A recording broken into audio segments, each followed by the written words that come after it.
Welcome back to the Citizen channel. You're all staying safe and well, and our roundup of the game, the story of the game, I like to call it, of City 3, Plymouth 1 in FA Cup round 5, of course. 5:45 p.m. kickoff on the 1st of March. Yes, black and white rabbits, we used to say, didn't we, in the old days? But I'm probably too old-fashioned now for the new people to say things like that at the start of a new month when you wake up. It gives you good luck. Let's hope Pep said it for March, because yes, a quietish March, but still very important, of course. My prediction for this one was 4-1 in my Pep's 11, guys, if you watched that. So 3-1. I was a bit disgruntled. We were a goal out, but never mind. We can't all have what we want, can we? And my headlines for this, a couple of headlines. I've got It's Nico time. And of course, Reis baby. Or say there's different pronunciations. I've seen Reis, but anyway, Reis sounds a lot better, doesn't it, to fit in with my headline anyway. So I'm sticking with it. That's all there is to it. And not perhaps a Nico we perhaps expected to get headlines, which was really nice to see, of course. Pep's 11, yes, 11 changes to Spurs. Wow, I got 7. I'm happy with that. Never, ever has Pep made this many changes to a City team, so I'll go with that one. I think 7 was quite a good return based on that. The lineup: City: Ortega, Lewis, Reis, Hayes, Ake, O'Reilly, Gundo, Silva, McAtee, De Bruyne, Grealish and Foden. Subs: Ederson, Diaz, Marmoush, Haaland, Doku, Gonzalez, or Nico, as he likes to be called, but he can't, mate. There's 2 of you. He can't do it. Gvardiol, Savio, and Nunes, of course. So you'd expect the bulk of them to start against Forest, wouldn't you? But interesting bench, of course. Plymouth Argyle, they actually made 6 changes to the last time out, so probably played a weaker team then, did they? A 1-1 draw with Cardiff last time. Hazard, Talaverov, Pleguezuelo, Katic, Mumba, Giabi, Boateng, any relation? Ogbeta, Sorinola, Wright and Bundu. Yeah, I won't talk about the subs. It's bad enough talking the first team. And the first 45 minutes, well, yeah, a little bit of a sort of cagey start. City knocking it about a bit. Of course, Plymouth putting men behind the ball. It took us to 12 minutes. Some nice interplay by City leads to a corner. And from this, a Grealish effort leads to another block and then another corner. Then from another corner, McAtee ends up with it, plays it back for Foden. The effort appeared to lack a little bit of pace from just outside the box, but it goes just wide after a deflection. And it was certainly on target. It might have even ended up in the goal if the defender had deflected it. And then again from another corner, I think we had, was it 20 yesterday? Anyway, again from another corner, this time KDB whips it in lovely, and Gundo's napper gets on it, and he tries to, perhaps he's got too much air. He was like me, he might have done a bit better, and he glanced it over by a couple of feet, well, all right, 3 feet at the near post. 18 minutes, Gundo again rises superbly to, like the old proverbial salmon, of course, to a Bernardo hooked-in cross. Lovely cross from Bernardo after more patient, positive City build-up, but the keeper saves it comfortably to his left. If Gundo had glanced it more rather than, if he'd sort of got more of a glance on it rather than a powerful header, sort of glanced it more to the keeper's right, he might have had a chance, that one. And again, 28 minutes, Ilkay again smashes a shot from inside the penalty area off the post after some really good work by Grealish and McAtee, who sort of left it. Yeah, he got out of the way, which was the right thing to do at the time. So Gundo could have had a 15-minute hat-trick. Well, perhaps not anyway. But he had a goal, didn't he? He looked a lot happier yesterday. Oh, bless him. 37 minutes, some nice play by Plymouth, and a low cross comes into the box. And Reis, I'll call him Reis, slides to put it out. It was actually going straight to Ortega, so you have to assume if Ortega shouted, obviously Reis is at fault. If Ortega didn't shout, he's at fault. So let's put it down to a bit of miscommunication between the guys there. So. But the problem with that was, of course, it was a needless corner to let in. And, of course, they got their goal. 38 minutes. It's 1-0 to Plymouth. Completely unmarked. Maxi, Talovirov rises ahead. An excellent cross towards that far post, and it was past Stefan Ortega, who just stood watching it. He couldn't do much about it. McAtee and Aki were the nearest to him, again just watching. But this zonal marking again, it just put our big lads on their bloody big lads. It's not hard, is it? It's not rocket science. But of course Pep's happy with it. Pep's happy with it. Who are we to argue? But we have to, really, don't we? Sometimes just seems a bit silly. So we're 1-0 down. 42 minutes. Reis meets a Foden corner. He can't keep that header down. He got a good napper on it. He got a good pressure on it, but it went high and just wide. 44 minutes, Plymouth keeper Hazard had a pretty good game, didn't he? He gets down really well to get a palm on a low Kevin De Bruyne diagonal shot that was heading for the far corner, and that was from a Grealish through ball to give us yet another corner, and finally success. McAtee, eventually, we get that corner, and 45 plus 1 minutes, McAtee wins a foul after the sort of corner breaks down 25 yards out on the angle, and Kevin De Bruyne kills a lovely free kick. Phil's standing over it, but it's Kevin's ball, and Nico O'Reilly, beautiful movement from Nico, got in the right space, head it, glanced it, perhaps a bit, well, of course, I don't think Gundo could have glanced the earlier one. He might have put more of a glance on it, but this was sitting up nicely for a glancing header. And of course, Conor Hazard gets a good hand to it. You think perhaps he could have done better. He got quite a big hand to it, but he's powerless to keep it out. So there you go, half time, 1-1. We definitely needed more teeth up front. I mean, Pep's 11 there was a bit iffy to play Foden as a false nine. I thought in my Pep's 11, I put Marmouche in mine. I thought he's not had that many games. Surely he's a fit lad playing, or even I thought of that guy, is it Mbemba, that's been played I think in the last game, just stick him up front, but of course it looked a little bit toothless, but we got a goal, didn't we, at least, and of course we'll get another couple, not perhaps from certainly one of the sources we expected anyway, with O'Reilly. 46 minutes, Ruben came on in place of old Nathan Aki. I do worry about Nathan now. I say his injury problems. I don't even think he was fit yesterday. I'm because looking at him, watching him, I don't think he was 100% yesterday. I don't think he should have played under those circumstances. And say Pep had enough on the bench there to play someone else. I think I was a bit disappointed in that, but it looks as though it could be a bad one.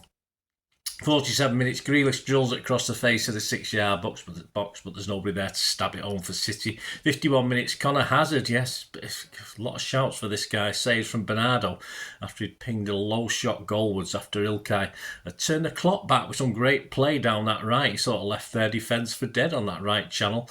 Bernardo went with his left foot, perhaps a right foot was the way to go, but it would have been a nice little goal, of course, if Mr. Hazard wasn't in the way. 57 minutes, Rico Lewis sends a forward scissor kick shot well over the bar after a nice pullback by Grealish. I think KDB had actually been offside in the build-up though, so it wouldn't have counted even if it hit the target. 59 minutes, Haaland came on for McAtee. 61 minutes, Foden tries to curl a shot into the top corner from the edge of the area. He was teed up by Gundo again. Enjoyed himself, I think, yesterday, but sends his effort wide of the far post. It wasn't a bad effort from Phil Foden. 68 minutes, Kevin De Bruyne, corner to Grealish, receives the return pass, almost catches out as the keeper. He makes quite a spectacular save, but a good save as Kevin sort of bent it towards the goal. And the Plymouth keeper tipped the ball over the bar for another City corner. Yes, we said we did have a few. And in the 74th minute, from our 201st corner, the ball breaks Haaland's way on the corner of the 6-yard box. You think he's going to put it away, and it sort of hits his shin more than his foot, I think. He sent a volley over the bar. Then again, to be fair, it was probably his first touch, actually, although he'd been on 15 minutes. I don't know what he'd been doing till then. 75 minutes, Grealish sends a lovely teasing cross into the Plymouth box. Early meets it with an acrobatic stretch, one of those that he scored in Europe, his first season with us. You just expect it to hit the net, but again, that bloke who does his job, because he's a goalkeeper, keeps the ball out with a sort of strong left arm. And then, unbelievably, Bernardo flies in. Didn't do a lot wrong, I don't think, with his shot. Sort of smacked it from very close in. And again, I think it hit Hazard and went out for a corner. Yes, you guessed it, another corner. But I can't figure out what happened with that one. I've watched the replay about 10 times this morning. So anyway, Hazard, full credit to you, mate. From the corner, though, it's 2-1 for City finally. O'Reilly gets away from Talvirov to nod home a corner, set towards the far post. Of course, Jordan Horton was sort of keeping an eye on O'Reilly, and there was a bit of contact there, but hey, come on. It's you're playing the championship, guys. I mean, you can't complain about that as a foul. It's ridiculous. But anyway, the ref wasn't having it. VAR wasn't having it. And the goal stood. Great header from great strength from the header from Riley. Good strength to get there, and the ability to head it. Yeah, it's fantastic. Just bring him on for corners and stuff and stick him in the middle. That's all we have to do with him. He's like a set piece player, isn't he? Like in American football. 84 minutes. The other Nico, yes, we do have two. Nico Gonzalez comes on for Phil Foden. And finally, we put it to bed. We save ourselves a nervy few minutes, or last few minutes, as we make it 3-1. Gundo, a lovely through ball to Haaland, who cuts in from the right, and looks as though he's going to get his goal of the game. But of course, again, he's got to beat Hazard, hasn't he? And he couldn't do it. He failed to beat him, and it was just as that sort of limpish arm stopped it. He wasn't even, it didn't even look. I mean, Haaland put some power on it, but this Hazard just said, I don't care, and just sort of hit it with his left hand. He kept it out with his right hand. So he failed to beat the keeper. Of course, it fell back to him, and he spots and squares it for Kevin De Bruyne in the middle, who has a simple tap in from quite close in. And well done, Haaland, for having the initiative to rearrange himself and get that assist for Kevin De Bruyne. And the 5 minutes of injury time ends with the game in about the 96th minute, with nothing else much happening. Sum up, yeah, Plymouth can at least now concentrate on rescuing their championship status, but this remains a big ask, of course. They sit 2 from the bottom at the moment. They've got a game in hand or two, but it's going to be a struggle. For City, some useful time for a lot of players, and players that have been struggling for form. Perhaps not Foden as such, but Gundo will be happy with that performance. KDB will be happy with that performance. So interesting to see players like KDB and Foden being in the backup 11 as you'd call it, probably. I can understand that perhaps with Foden, perhaps not in the position Pep played him, but I can understand Foden being given that option to try and play himself back into some form. Of course, people like KDB and Gundo, we just think have lost that half a yard of pace anyway. And of course, a bench there mainly that were playing against Forest, but there's certainly room for 3 or 4 of the guys today who played, so it'll be interesting to see. Just check out my Pepsi 11 next week for that one. A favourable last 8 draw, and we're off to Wembley again. There you go. So that'd be nice, wouldn't it? Get your rattles out, get your rosettes out. They're a bit faded now, been there that many times, haven't they? But let's see who we get in the quarterfinals first. And well done, the Plymouth fans, as expected, a fair amount. And as expected, if City take almost 8,000 fans anyway, I mean, we make enough noise with 2,000 or 3,000. As you'd expect, a lot of noise, more than the home fans. I admit it, but that's it. There's no point you taking the mick, because it's just how it is. But of course, we all do that, don't we, to some extent. I don't think City fans take the mick as much as others. We respond, don't we? We take the mick back if someone starts on us, and I like that about City fans. Anyway, in the betting, City have now firmed up to 7-4. Of course, we've got another 3 or 4 games to play, of course, in the round 5. But we're currently 7-4 favourites to win the trophy. I think Villa are second favourites at 6-1. Stats for this game: City 29 shots, 9 on target, 1 for them, 1 on target. Possession 74% for us, 678 passes to their 256. Our pass accuracy wasn't great, but again, as I said, it's quite a changed team, wasn't it? So it was 89%. I like to see that around 91, 92. 70% for them. Fouls 5 from us, 7 from them. Offsides 1 from us, 5 from them. Corners, yes, 20 for us, 1 for them. Man of the match, well, O'Reilly seems to get it everywhere, including some of the newspapers. I'm going to quote the headlines from in a minute.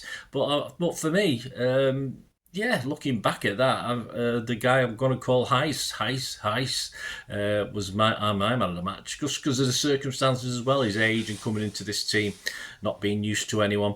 I'll give him the benefit of doubt on that one, where Ortega looks as though he could collect it and he gave away the corner that led to the goal. I'll let him off with that one. I thought he had a cracking game, and yeah, O'Reilly definitely, but Reis for me as well.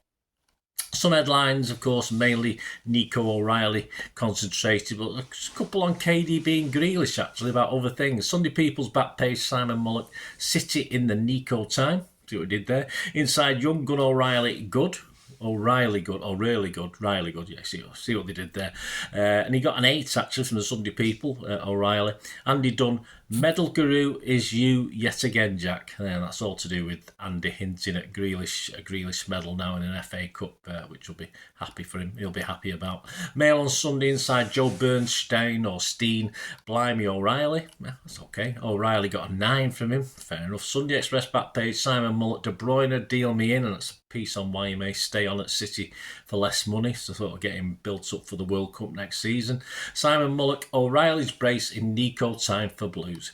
And he scored O'Reilly an 8. Sunday Mirror's Andy Dunn. Grealish was Jack the lad, but Pep's disregard is holding him back. So, yep, it's all Pep's fault, isn't it, Andy? So, not the most positive article from Andy Dunn, but no surprise. And our local paper, the Manchester Evening News back page, it's Nico at the double, inside Simon Bukowski, City march on, but Pep knows it will be all changed for Forest test. Well, we all know that. Reis, O'Reilly and KDB all got 7s with Simon Bukowski. There you go, guys. Thanks for joining me. Let me know your thoughts on the game, anything I might have missed or you found interesting that I might not have noted, but it'd be great to have your comments. And of course, please check out my Pepsi 11 that's out there with Simon Bukowski of the Manchester Evening News, of course. We differ slightly occasionally, but as I say, certainly on the man of the match. And my player ratings, of course, are there available. And also check out, that's already now available, is my City quiz for November. Just a bit of fun, 10 questions, see how many you can get, let us know. That'll be great to have.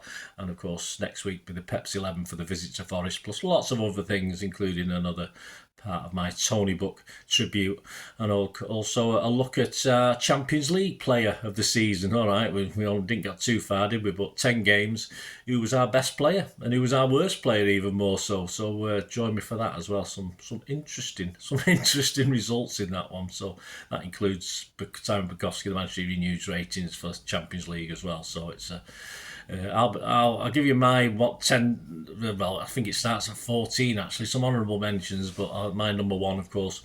And it might differ for the Manchester Evening News number 1, but anyway, we'll go through that. Check that out. Leave us your comments, guys. Leave us your thoughts, please. If you do like what I try and do on the channel, I'm always after any support you can offer. So it doesn't have to be financial. It can just be a matter of a bit of your time watching the odd advert and stuff. So if you want to know how you can help support this channel, fast growing channel at the moment, subscriber wise, please stay watching and listening. I hope you enjoyed the feature, and if you can support me through the subscription, if you can subscribe, guys, that'd be wonderful if you've not already done so. We do actually have memberships at the moment, just 99p a month, so you get access to all my City stuff, including all the history vlogs, dozens and dozens not been published yet that you get immediate access to, and every time I do a edit and do a vlog, you get immediate access to it as well. So you can have a copy of scripts as well if you want any hard copy of the sort of things I do on matches and teams and managers and players, etc, etc. So if you can join the membership, that'd be wonderful. We'd fine. And if you want to support the channel just by watching the ads, that helps. Watch the ads, let them play through while you just have to check your phone or something, let it play out. And of course, if you follow any of the links, that always works as well. You follow a link to one of the ads and you fancy something. I've done it myself. I've followed a link and actually purchased something from another organisation. But it can happen. It can happen. Not all ads are stuff you're not interested in. And of course, if you can give us a like, guys, that would be absolutely fantastic. All likes are much appreciated. Anyway, thanks for watching. Until the next time, of course, I only ever ask one thing, don't I? Please, I ask you all to stay safe, especially you Blues. Until the next time, come on, City. Bye for now.